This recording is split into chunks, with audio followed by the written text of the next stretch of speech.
Have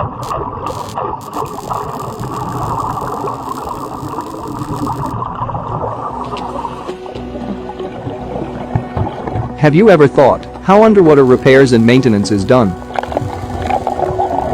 Well, it's almost the same as on ground. Except that everything down here is cooler and more dangerous. Welcome to the world of underwater welding. Also known as hyperbaric welding. This is one of the most well-paid occupations for commercial divers. Underwater welding was invented by a Soviet engineer, Konstantin Krenov, in 1932.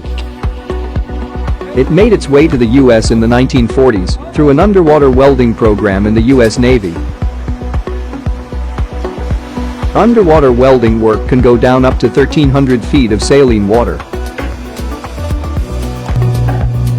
The applications of